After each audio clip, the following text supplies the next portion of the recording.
months and months go by, people's patience understandably starts to wear thin. So all I'm saying to everybody is, look, we've got tough weeks, as you rightly say. We've got the virus really surging. It's vital, in addition to the tough tiering that we've put in, the further measures that we may very well have to take.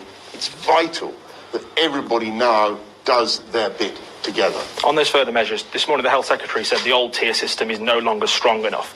So what further restrictions will be put in place? Well, I'm going to obviously ask you to wait, and we will be producing everything that we think is necessary to keep people from spreading the virus. If you think about it, we've already got a lot of the country in tier 4, some of it in tier 3. What we've been waiting for is to see the impact of the tier 4 measures on the virus, and it's a bit unclear still at the moment.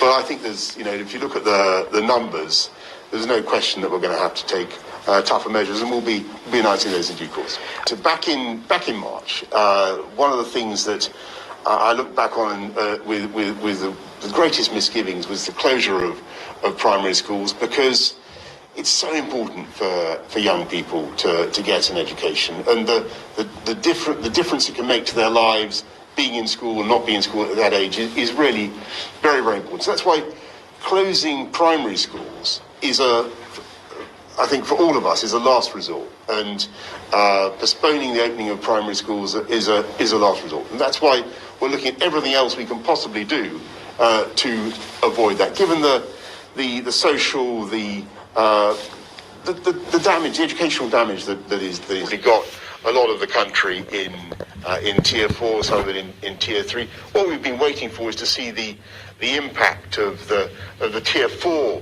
measures on the virus, and it's a bit unclear still at the moment. But I think there's, if you look at the numbers, there's no question that we're going to have to take tougher measures, and we'll be announcing those in due course.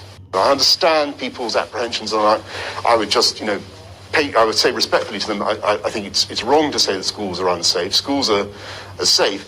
The anxiety we have as a government is about the role of any of schools or any activity in spreading the disease. And that's why I would really ask people to focus now, as we roll out the vaccine, on what we can all do to stop transmission and what we can all do to follow the guidance. So that's completely untrue. We do have the capacity. The issue is to do with the supply of the vaccine. And there you've got it's not so much a manufacturing issue, though that is part of it.